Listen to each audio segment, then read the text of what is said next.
मौलाना मोहम्मद साद कांधलवी और मौलाना इब्राहीम दिवला साहब का ताल्लुक़ तबलीगी जमात से है और ये दोनों शख्सियात इस तहरीक के अहम इल्मी व मरकज़ी हलक़ों से वाबस्ता हैं।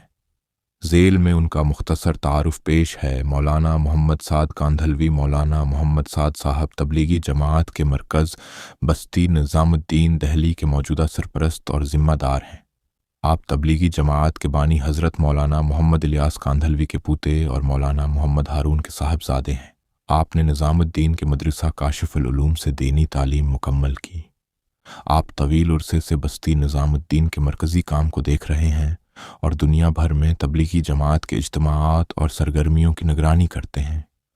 आपकी तकारीर में ईमान, यकीन और अल्लाह के अहकामात पर अमल पैरा होने पर बहुत ज़ोर दिया जाता है। मौलाना इब्राहीम दिवला साहब तबलीगी जमात के आलमी शूरी के अहम रुकन और एक मुमताज़ आलमी दीन हैं। आपका ताल्लुक़ भारत की रियासत गुजरात से है। आप अपनी इल्मी गहराई, संजीदगी और खामोश मिजाजी के लिए जाने जाते हैं। आपको दाराल इलूम देवबंद के इकाबरीन के इल्मी वर्से का अमीन समझा जाता है। आप तबलीगी जमात की आलमी शूरी के इरकान में शामिल रहे हैं और तवील उर्से तक मरकज़ निज़ामुद्दीन में अपनी खदमात अंजाम देते रहे हैं। आप पूरी दुनिया में तबलीगी दौरों पर जाते हैं और अपनी फसीह व बलीग तकारीर के ज़रिए लोगों को दीन की दावत देते हैं।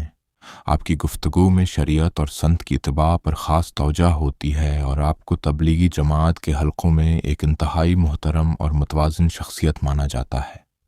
ये दोनों शख्सियात तबलीगी जमात के एक अहम दौर में एक ही मरकज़ से वाबस्ता रही हैं। पिछले कुछ बरसों में तबलीगी जमात के अंदरूनी इंतज़ामी मामलात और तरीक़ाकार के हवाले से कुछ इख्तिलाफ़ात सामने आए हैं, जिनकी वजह से उन दोनों शख्सियात के हामियों और काम करने के अंदाज में कुछ फ़िक्री और इंतज़ामी तक़सीम देखी गई है। ताहिम दोनों शख्सियात तबलीगी तहरीक के अहदाफ यानी ईमान की दावत और दीन पर अमल को ही अपनी ज़िंदगी का मशन मानती हैं।